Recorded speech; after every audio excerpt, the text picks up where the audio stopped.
Hello everyone, आज हम लोग स्टार्ट करने वाले 8th क्लास का चैप्टर नंबर 7 जिसका नाम है वेरिएशन। देखो, वेरिएशन का मतलब होता है चेंजेस या फिर बदलाव आना, उसे हम लोग वेरिएशन कहते हैं। और इसमें जो पहला टॉपिक है वो है हमारा डायरेक्ट वेरिएशन, यानी इसमें क्या होगा, डायरेक्ट चेंजेस आएगा। इसके लिए यहाँ पे बोला गया है डायरेक्ट वेरिएशन। कैसे, यहाँ पे देखो, जैसे यहाँ पे x का वैल्यू क्या है 2 है और y का है 4। तो जैसे x में मैंने क्या किया, इंक्रीमेंट किया, मतलब x को जैसे मैंने बढ़ाया तो y भी बढ़ गया सेम प्रोपोर्शन में। फिर जैसे x को वापस मैंने बढ़ाया 6 किया तो y भी क्या हो गया, वापस बढ़ गया। इसे ही कहते हैं हम लोग वेरिएशन। तो देखो, डायरेक्ट वेरिएशन हो रहा है, डायरेक्ट चेंजेस हो रहा है इसमें। अगर नहीं समझे तो देखो यहाँ पे, जैसे मान लो x डिवाइड बाय y है। अब क्या है, x का वैल्यू 2 है, y का वैल्यू क्या है 4 है। अब इनको कट करो, 2 1 जा 2, 2 2 जा 4, तो क्या बचा 1/2। सेम वापस करता हूँ, x divide by y, x का वैल्यू क्या है 4 है, फिर y का वैल्यू क्या है 8 है। अब इनको कट करो, 4 1 जा 4, 4 2 जा 8, तो बचा क्या 1/2। यानी कि देखो, इनका जो प्रोपोर्शन है क्या आ रहा है, सेम आ रहा है, वैल्यू तो डिफरेंट है इनका। जैसे जैसे यहाँ पे x में इंक्रीमेंट हो रहा है वैसे से y में भी इंक्रीमेंट होगा। अगर x क्या होगा, कम होगा, तो y भी हमारा कम होगा। यानी इसमें जो वेरिएशन हो रहा है वो डायरेक्ट वेरिएशन हो रहा है। इसके लिए इसे कहते हैं हम लोग डायरेक्ट वेरिएशन। तो स्टेटमेंट में क्या बोला है, देखो, the statement x and y are in same proportion. Same proportion का मतलब देखो यही है कि वैल्यू देखो कुछ भी है, यहाँ पे वैल्यू क्या है, डिफरेंट है, लेकिन इनका जो मैंने क्या कर रहा हूँ, कट कर रहा हूँ, डिवाइड कर रहा हूँ, तो इनका जो प्रोपोर्शन है सेम आ रहा है। यहाँ पे भी 1/2 आया, यहाँ पे भी 1/2 आया सेम। अगर मैं 6/12 का भी लू तो 6 1 जा 6, 6 2 जा 12, देखो इनका भी प्रोपोर्शन जो है सेम आया। इसके लिए इसमें बोला the statement x and y are in same proportion can be written as x and y are in direct variation. यानी इसमें क्या हो रहा है, डायरेक्ट वेरिएशन हो रहा है। 2 को मैं अगर x को मैं इंक्रीज कर रहा हूं तो y भी क्या हो रहा है, डायरेक्ट इंक्रीज हो जा रहा है। इसके लिए हम लोग कहते हैं डायरेक्ट वेरिएशन। अब इसे कैसे डिनोट कैसे करोगे, आपने एक वर्ड सुना होगा अल्फा। क्या सुना होगा, अल्फा, जिसे हम लोग देखो ऐसे डिनोट करते हैं, ऐसे करते हैं। तो यहीं पे ये देखो, जैसे x है, x is directly proportional to y, इसको क्या बोलते हैं हम लोग, डायरेक्ट प्रोपोर्शनल। लेकिन आपको इसको बोलना होगा तो बोलोगे x इज, देखो यहां पे लिख देता हूं, x is directly proportional to y। इसका मतलब ये होता है, इसको आप कैसे रीड करोगे, x is directly proportional to y, जो कि मैंने यहाँ पे देखो लिखा हुआ है, x is directly proportional to y। इसका मतलब क्या होता है, ये जो सिंबल है ना, इसका मतलब होता है कि जैसे जैसे x बढ़ेगा, जैसे देखो यहाँ पे x क्या हो रहा है, इंक्रीज हो रहा है, 2 के बाद क्या हुआ 4 हो गया, तो y भी क्या हो गया, 4 से 8 हो गया। तो इसका मतलब यही है, जैसे जैसे x बढ़ेगा तो y भी बढ़ेगा। जैसे x 1 था तो 2 हो गया, तो y भी क्या होगा, 1 से 2 हो जाएगा, यानी कि इंक्रीज होगा। लेकिन ये क्या होगा, सेम प्रोपोर्शन में इंक्रीज होगा। जैसे यहाँ पे सेम प्रोपोर्शन में इंक्रीज हो रहा है, इनको कट करने के बाद इनका जो प्रोपोर्शन है सेम आ रहा है, वैसे ही ए भी होगा। और दूसरी बात, जरूरी नहीं है ए इंक्रीज हो रहा है तो ये भी इंक्रीज होगा, डिक्रीज भी हो सकता है। कभी कभी क्या होगा, y डिक्रीज होगा, सॉरी x डिक्रीज होगा तो y भी क्या होगा, डिक्रीज होगा। डिक्रीज यानी कम होगा।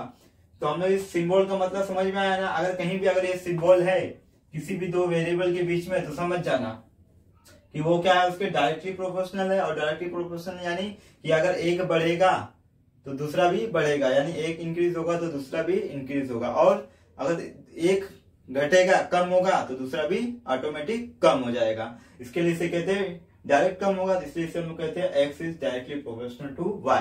तो ये सिंबल का मतलब याद रखना है, इसे हम लोग बोलते हैं डायरेक्टली प्रोपोर्शनल, यानी x is directly proportional to y। ये इंक्रीज होगा तो ये भी इंक्रीज होगा, अगर ये डिक्रीज होगा तो ये भी डिक्रीज होगा। अब डायरेक्ट हम लोग शुरू करते हैं अपना प्रैक्टिस सेट 7.1। अब क्वेश्चन नंबर 1 स्टार्ट करते हैं। पहले देखो एक बात जान लो, मैं एक चीज बताना भूल गया आपको, कि जैसे मैंने आपको बताया x directly proportional to y, यानी x इंक्रीज होगा तो y भी इंक्रीज होगा, और x डिक्रीज होगा तो y भी डिक्रीज होगा। फिर अगर हमें ये जो x है ना, डायरेक्टली प्रोपोर्शनल का जो साइन है, सिंबल है, अगर इसे हमें हटाना होगा तो क्या होगा। जैसे देखो हम लोग ये इस सिंबल को हटाएंगे तो यहाँ पे क्या आएगा, इक्वल का साइन आएगा। लेकिन इसके साथ एक चीज और आएगा, क्या, के क्या है हमारा, के इज अ कांस्टेंट है। क्या है, कांस्टेंट, यानी हमेशा सेम रहेगा। यहाँ पे कोई जो वैल्यू रहेगा वो सेम रहेगा, यानी इसमें चेंजेस नहीं आएगा। फिर इसका आगे क्या होगा, x y यहाँ ले लो तो ये क्या हो जाएगा k, ये हमेशा ऐसे ही रहेगा, जैसे वहां पे सेम प्रोपोर्शन आ रहा था वैसे ये k हमारा कांस्टेंट है यहाँ पे। तो ये याद रखना, जैसे हम ये सिंबल हटाएंगे डायरेक्टली प्रोपोर्शनल का इक्वल का साइन लगाएंगे तो यहाँ पे एक कांस्टेंट आ जाएगा जो कि रहेगा k, इसे हम लोग कांस्टेंट कहते हैं। अब हम लोग सॉल्व करते हैं अपना ये, देखो क्या बोला है, right the following statement using the symbol of variation. Symbol of variation हमें यूज करना है और कुछ नहीं करना। तो सिंबल ऑफ वेरिएशन क्या है हमारा, ये जो मैंने आपको भी बताया डायरेक्टली प्रोपोर्शनल, ये क्या है हमारा सिंबल ऑफ वेरिएशन। तो पहला क्वेश्चन क्या है, सरकमफेरेंस c, जिसे हम लोग c से डिनोट करते हैं। सरकमफेरेंस ऑफ अ सर्कल क्या रहता है, हम लोग c से डिनोट करते हैं। Is directly proportional to its radius, radius यानी r। तो क्या है, सरकमफेरेंस ऑफ अ सर्कल क्या होता है हमारा c, जो कि यहाँ पे दिया हुआ है। क्या बोल रहा है, is directly proportional to, directly proportional to यानी क्या हो जाएगा, ये सिंबल किसके डायरेक्टली प्रोपोर्शनल है, रेडियस, रेडियस यानी r, तो ये r हो जाएगा। तो समझा ना, c क्या है हमारा, सरकमफेरेंस ऑफ अ सर्कल, जो कि यहाँ पे देखो यहाँ से circumference of a circle is directly proportional to its radius यानी r, बस और कुछ नहीं करना। फिर दूसरा क्वेश्चन देखो, कंजप्शन ऑफ पेट्रोल, एल यानी लीटर, पेट्रोल का क्या हो रहा है, कंजप्शन हो रहा है। जब भी क्या है कार दिया है ना इसमें, हाँ कार क्या करती है, पेट्रोल को क्या करती है, कंज्यूम करती है। तो जैसे जैसे पेट्रोल खत्म होता है तो उसे हम लोग कहते हैं कंजप्शन कहते हैं। क्या कर रही कार, पेट्रोल को कंज्यूम कर रही है, तो इसे हम लोग कह रहे हैं कंजप्शन ऑफ पेट्रोल, एल यानी लीटर में, in a car and distance travel by that car, D डिस्टेंस यानी D, are in direct variation, यानी जैसे जैसे कंजप्शन हो रहा है वैसे वैसे कार क्या कर रही है, डिस्टेंस ट्रेवल कर रही है। यानी कि जो एल होगा किसके डायरेक्टली प्रोपोर्शनल होगा, डी के, L is directly proportional to D, बस और कुछ नहीं हो रहा है। अब इसके बाद डायरेक्ट क्वेश्चन नंबर 2 स्टार्ट करता हूं और वो सॉल्व करते हैं हम लोग।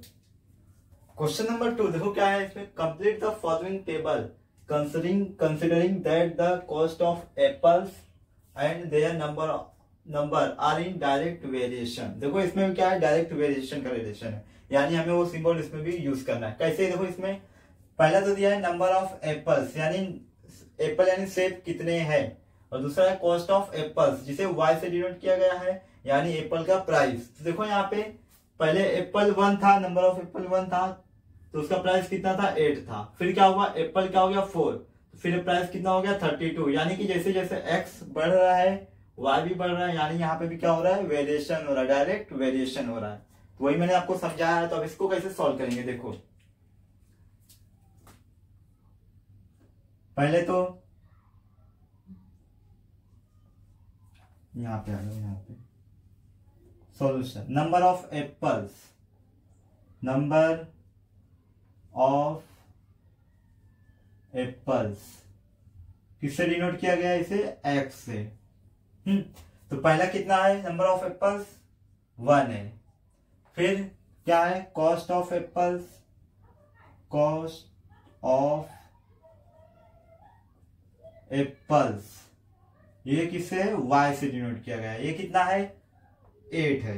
अभी हमको पता है x और y में क्या रिलेशन है, x is directly proportional to y, और यहाँ पे बोला भी है देखो कि considering the cost of apples, यानी कंसिडरिंग कॉस्ट ऑफ एप्पल्स यानी एप्पल का जो कॉस्ट है वो और देयर नंबर आर इन, और जो एप्पल का नंबर है यानी एप्पल कितना है वो क्या है, डायरेक्ट वेरिएशन में यानी डायरेक्ट चेंजेस में, यानी क्या हो जाएगा x और y। तो क्या हो जाएगा यहाँ पे, x is directly proportional to y, ये तो मैंने बताया है, x इंक्रीज होगा तो y भी इंक्रीज होगा, जैसे यहाँ पे हो रहा है, इंक्रीज हुआ इंक्रीज हुआ इंक्रीज हुआ, बढ़ते जा रहा है। अब मैंने ये भी बताया है आपको, x ये सिंबल हटाएंगे वेरिएशन का तो इक्वल का साइन लगाएंगे तो क्या आ जाएगा, यहाँ पे कांस्टेंट आ जाएगा k। तो k क्या है हमारा, यहाँ पे लिख देता हूं, k इज कांस्टेंट ऑफ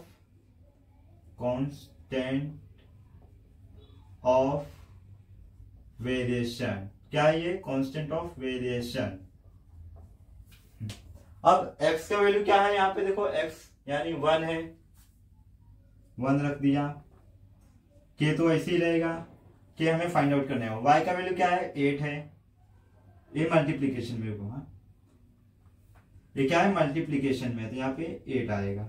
अब क्या करोगे, यहाँ मल्टीप्लीकेशन में यहाँ लोगे तो क्या आ जाएगा, डिवाइड में आ जाएगा, वो यानी क्या हो जाएगा 1/8 = k। तो क्या हो जाएगा, सीधा लिख दो, के इज इक्वल टू क्या हो जाएगा 1/8। के का वैल्यू आ गया हमारे पास, कांस्टेंट का वैल्यू, कांस्टेंट ऑफ वेरिएशन का। तब हमें क्या चाहिए, इसे इक्वेशन ऑफ वेरिएशन चाहिए। हमें क्या चाहिए, इक्वेशन ऑफ वेरिएशन। तो इस के की वैल्यू को कहाँ रखोगे, इसमें रखोगे, किसमें, x इक्वल टू के इंटू वाई में। तो क्या होगा देखो, तो यहाँ पे x इक्वल टू क्या है, के वाई। तो इस काम करोगे, इसे इक्वेशन 1 भी ले लो। तो ये कैसे मिला हमें, फ्रॉम वन। ये कहां से लिखे हम लोग, इक्वेशन नंबर 1 से।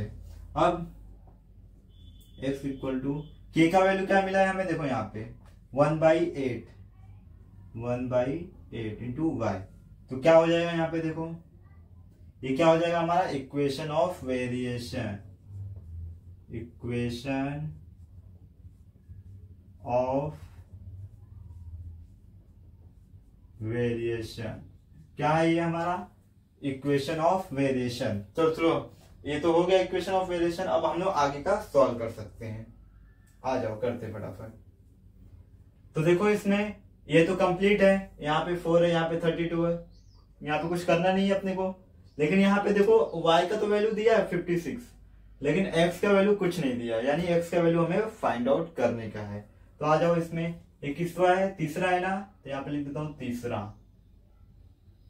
देखो आगे x क्या है, कुछ नहीं है, तो x हमें फाइंड आउट करने का है। एंड y कितना है 56, y कितना है 56। अब हम लोग ये इक्वेशन ऑफ वेरिएशन यूज करेंगे इस सब में। तो क्या है इक्वेशन ऑफ वेरिएशन हमारा, x equal to 1/8 into y, 1/8 into Y.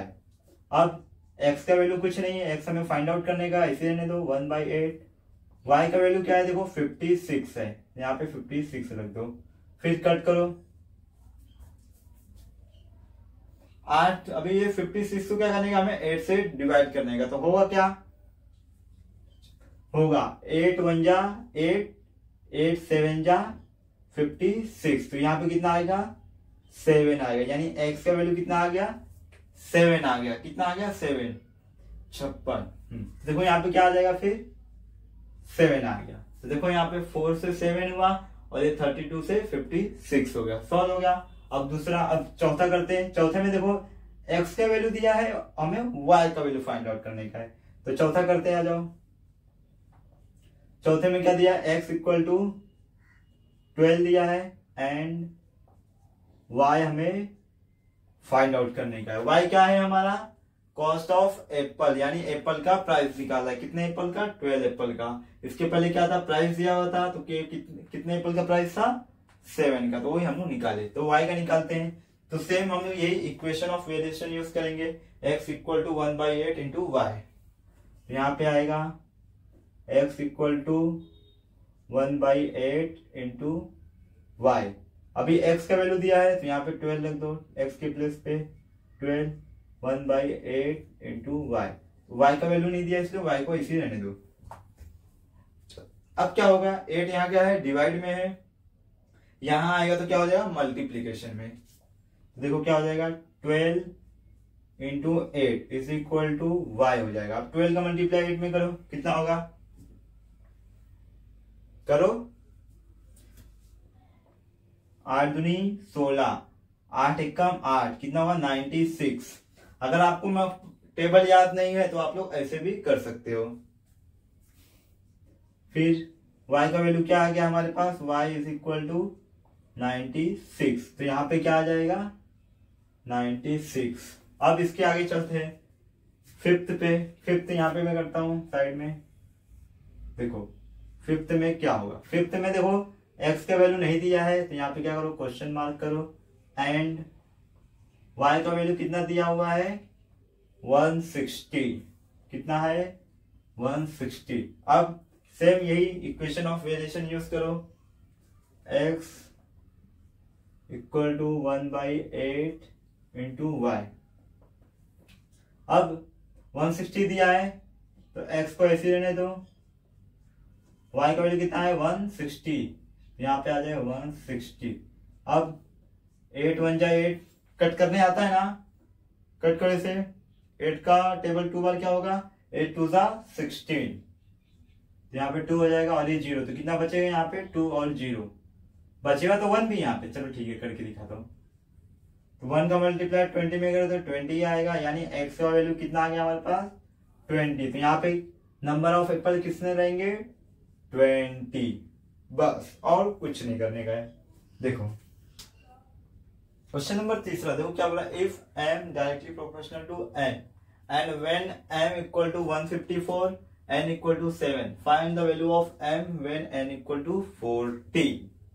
यानी कि हमें क्या करना होगा, पहले कांस्टेंट k का वैल्यू निकालना होगा, फिर इक्वेशन ऑफ वेरिएशन, फिर उस इक्वेशन ऑफ वेरिएशन में इस n का वैल्यू पुट करेंगे और k का वैल्यू तो हमें मिल ही जाएगा, और फिर m का वैल्यू फाइंड आउट कर लेंगे। कैसे, देखो सेम इसकी पहले जैसे k तो वैसे ही, तो क्या दिया m is directly proportional to n, ये क्या है हमें गिवन है, ऑलरेडी क्वेश्चन में दिया है। फिर अब इसको हटाएंगे सिंबल को, तो इक्वल का साइन लगाएंगे तो क्या आ जाएगा यहाँ पे, इसके साथ कांस्टेंट k आ जाएगा। k क्या है हमारा, k is a constant of variation, समझा, k क्या है हमारा कांस्टेंट ऑफ वेरिएशन है। अब क्या करता हूं, n को यहां ले लेता हूं, मल्टीप्लाई में यहां पे आ जाएगा, क्या हो जाएगा डिवाइड में आ जाएगा k। अब m का वैल्यू कितना है, देखो यहाँ पे, तो यहाँ पे लिख दोगे पहले, एक मिनट, 14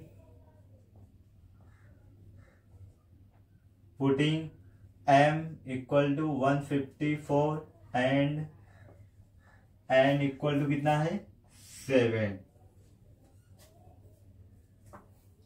n इक्वल टू 7 और m इक्वल टू 54 पुट किया मैंने, तो क्या हो जाएगा, m का वैल्यू कितना है 154, देख लो m डिवाइड बाय n का वैल्यू कितना है 7। अब कट करो, 7 2 जा 14, 1 गया यहाँ गया तो वापस 14 हो गया, वापस 7 2 जा 14, नहीं समझा, देखो 154, 7 2 जा कितना होता है 14, 1 आया 15 में से 14 गया 1 आया, फिर ये 4 कॉपी किया, फिर 7 2 जा 14, 0 0 कितना आया 22, यानी जो k का वैल्यू आया कितना आएगा 22। अब इस k के वैल्यू को हम लोग कहां रखेंगे, कांस्टेंट ऑफ वेरिएशन में, तो यहां पे लिख देता हूं। अब इक्वेशन ऑफ वेरिएशन क्या आएगा, देखो यहाँ पे, therefore the equation of variation is, क्या आएगा इक्वेशन ऑफ वेरिएशन, यहाँ पे आ जाओ, m equal to k into n है, तो k के प्लेस पे क्या आएगा 22, क्यों, क्योंकि k का जो वैल्यू आया है 22 आया है, तो m को ऐसे ही रहने दो, ऐसे ही इक्वल टू k है, तो k का वैल्यू क्या है 22, यहाँ पे आ जाएगा 22 और बाकी n ऐसे ही आएगा। ये हो गया हमारा इक्वेशन ऑफ वेरिएशन। अब इसमें क्या करेंगे हम लोग, क्या बोला है, वैल्यू m का वैल्यू फाइंड आउट करने का है और n का वैल्यू 14 है, तो हम लोग n के प्लेस पे 14 रखेंगे और m का वैल्यू फाइंड आउट करेंगे। कैसे, देखो यहाँ पे, तो यहाँ पे लिखोगे पुटिंग n का वैल्यू दिया ना, हाँ, n equal to 14 in equation of variation, क्या हो जाएगा, m इक्वल टू 22 है इंटू n का वैल्यू क्या है 14, मल्टीप्लाई करो कितना आ जाएगा, डायरेक्ट कर दूं, नहीं आपको नहीं समझेगा, देखो यहाँ पे 14 का टेबल आता है तो ठीक है, नहीं तो फिर 14 2 सा कितना होता है 28, बचा कितना 2, 14 2 सा 28 और ये 2 कितना हो जाएगा 30, तो कितना हो जाएगा 308, यानी 308। तो यहाँ पे लिखोगे देयरफॉर m इक्वल टू 308, ये है आपका आंसर। क्वेश्चन नंबर 4 क्या बोला, देखो, if n varies directly as m complete the following table. Same to same question number 2 की तरह है, कोई चेंजेस नहीं है, सिर्फ इसमें जो जैसे उसमें x directly proportional to y था, इसमें क्या होगा, पहले n आएगा। हाँ देखो कैसे बताता हूं मैं, इसमें क्या होगा, पहले सॉल्यूशन लिख देता हूं। इसमें क्या है, n varies directly as m, तो यानी इसमें क्या आएगा, n directly proportional to m, बस n पहले आएगा m बाद में आएगा, और कोई चेंजेस नहीं है, बाकी सेम टू सेम। तो पहले हमें क्या निकालना होगा, k का वैल्यू निकालना होगा, फिर इक्वेशन ऑफ वेरिएशन। कैसे, देखो यहाँ पे, तो यहाँ पे क्या करोगे आप, m is directly proportional to m, तो हम लोग क्या करेंगे, इस सिंबल को हटाएंगे, इक्वल का साइन लगाएंगे, तो क्या आ जाएगा यहाँ पे, k के साथ m आ जाएगा। और k क्या है हमारा, k is a constant of variation, constant of variation. अब इसके बाद m का वैल्यू पहले क्या दिया है 3, और n का वैल्यू कितना दिया है 12, तो यहां पे लिखेंगे पुटिंग m इक्वल टू कितना है 3 एंड n इक्वल टू कितना है 12। ये भी रखोगे तो भी चलेगा, हाँ कोई भी दोनों में से यूज कर सकते हो, वैल्यू सेम आएगा k का। अब देखो यहाँ पे देयरफॉर n का वैल्यू कितना है 12, तो n के प्लेस पे क्या आ जाएगा 12 इज इक्वल टू, k का कुछ नहीं है तो कुछ नहीं आएगा, m का कितना है 3। अब क्या करो, ये यहां आ जाएगा 3 4 जा कितना होता है 12, तो k का वैल्यू कितना आ जाएगा 4 आ जाएगा, 3 4 जा 12, तो k का वैल्यू आ गया। अब हम लोग क्या करेंगे, इक्वेशन ऑफ वेरिएशन बनाएंगे। देखो कैसे लिखेंगे, the equation of variation is, equation of variation कैसे होगा, 4 को कहां रखेंगे हम लोग, यहाँ पे जहां पे लिखा है k is a constant of variation, तो n को ऐसे ही रहने दो, इक्वल टू k के प्लेस पे क्या आएगा 4 आएगा, और m तो ऐसे ही रहेगा। ये है हमारा इक्वेशन ऑफ वेरिएशन। अब इसका यूज करके देखो, यहाँ पे n का वैल्यू नहीं है, यहाँ पे m का नहीं है, और यहाँ का n का नहीं, तो ये वैल्यू हम लोग फाइंड आउट करेंगे। कैसे, देखो यहाँ पे, तो पहला दूसरा तीसरा, तो पहला तीसरा करते हैं हम लोग, तो यहाँ पे लिखेंगे, सॉरी ऐसे मत लिखो, हाँ m का वैल्यू क्या है यहाँ पे, ये लिख दो पहले, m इक्वल टू 6.5 है, एंड n कितना है, n हमें फाइंड आउट करना है, ये वाला कर रहे हैं। हाँ तो अब देखो इक्वेशन ऑफ वेरिएशन ये यूज करेंगे, तो यहाँ पे लिखेंगे putting m equal to 6.5 in equation of variation. Equation of variation में रखो 6.5, क्या है equation of variation, n equal to 4 into m के प्लेस पे क्या आएगा 6.5, क्यों, क्योंकि 6.5 का वैल्यू है m का। अब मल्टीप्लाई करो, 4 फायदा कितना होता है 20, बचा कितना 2, अब पॉइंट है तो पॉइंट लगा दो, 4 सीधा कितना होता है 24 प्लस 2 कितना हो जाएगा 26, यानी जो वैल्यू आएगा वो कितना आएगा 26 है, पॉइंट के बाद है उसको मत कंसिडर करो, समझा ना। मल्टीप्लीकेशन करोगे तो यही आएगा। अब आगे चलो, इसका हो गया। अब 4 में आओ, 4 में देखो n का वैल्यू दिया है और हमें m का वैल्यू फाइंड आउट करना है, तो यहाँ पे लिख दो 4, m दिया है क्या, नहीं, एंड n कितना दिया है देखो 28, तो यहाँ पे लिखोगे putting n equal to 28 in equation of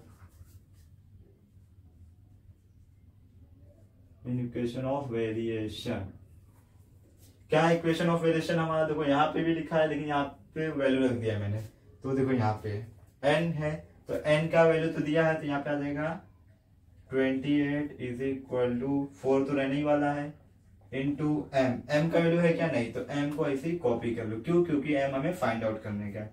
अब 4 यहाँ मल्टीप्लाई में यहाँ आएगा डिवाइड में हो जाएगा, तो क्या हो जाएगा 28 divide by 4 is equal to कितना हो जाएगा m, 4 से कट करो 4 के टेबल में, 4 7 जा 28 कितना है 4 7 जा 28, तो देयरफॉर m इक्वल टू कितना आएगा 7 आएगा। समझा ना, इसको ऐसे मैंने कट किया, समझा दो। फिर अब आ जाओ 5 में, तो देखो ये जो n का वैल्यू कितना है यहाँ पे 26 आया है, रख देता हूँ। हाँ, और m का वैल्यू कितना आया 7 आया, नहीं तो समझेगा नहीं। अब इसका निकालने का, m का दिया है n का निकालना है, तो आ जाओ 5 में। m कितना दिया है 1.25 एंड n हमें फाइंड आउट करना है। सेम वैसे ही करो, putting m equal to 1.25 in equation of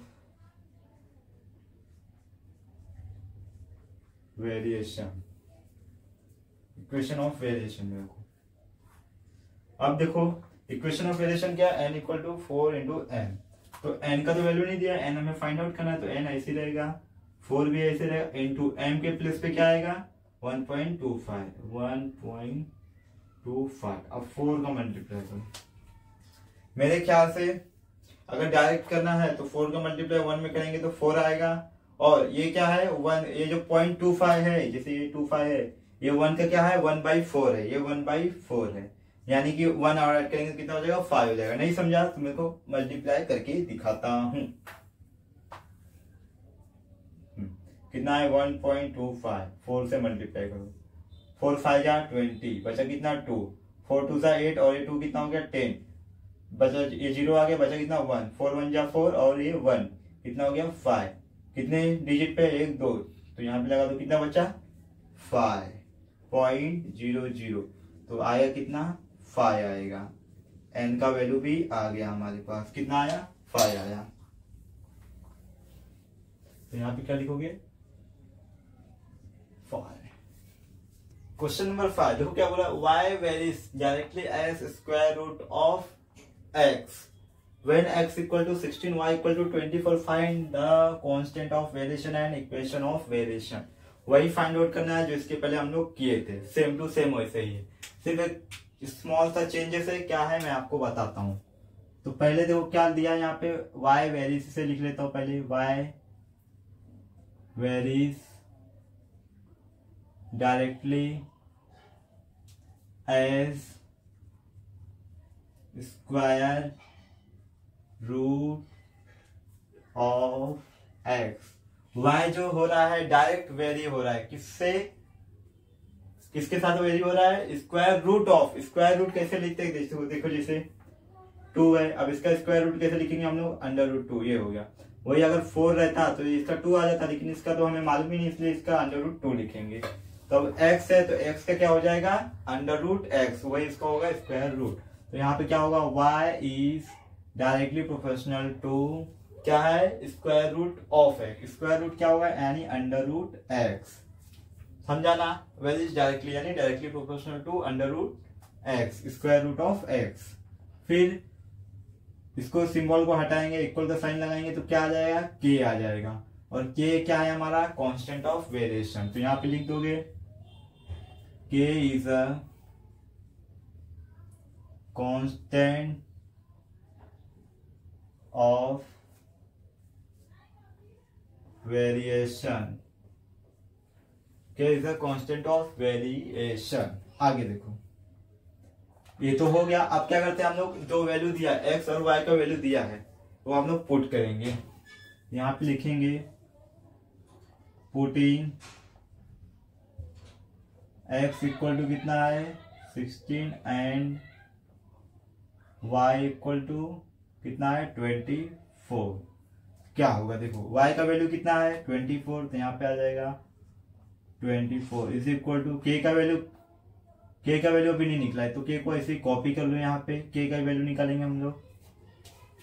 अब x का वैल्यू कितना है 16, लेकिन ये क्या है अंडर रूट में, तो ये भी क्या हो जाएगा 16 क्या आएगा, x है यहाँ पे तो x के प्लेस पे क्या आएगा 16। अब देखो यहाँ पे 24 इज इक्वल टू k ऐसे रहेगा 16 किसका स्क्वायर रूट है, सॉरी 16 का स्क्वायर रूट क्या होगा 4, किस क्या होगा 4 होगा। अब 4 को यहाँ ले लो तो क्या हो जाएगा 24 divide by 4 is equal to k। Cancel करो, 4 6 जा कितना होता है 24, कैंसिल हो जाएगा तो बचेगा क्या के। देयरफॉर के इक्वल टू कितना आया 6 आया। कांस्टेंट ऑफ वेरिएशन आ गया, के क्या है हमारा कांस्टेंट ऑफ वेरिएशन, तो वही बोला है कांस्टेंट ऑफ वेरिएशन फाइंड करने का और इक्वेशन ऑफ वेरिएशन। यहां पे लिखेंगे therefore constant of variation is के इक्वल टू क्या होगा 6 होगा। और हमें क्या चाहिए equation of variation. Equation of variation कैसे निकालते पता है ना, यहां करके दिखाता हूं मैं। इस k की वैल्यू को यहां पे रख देंगे k के प्लेस पे, तो यहां पे लिखेंगे द इक्वेशन ऑफ वेरिएशन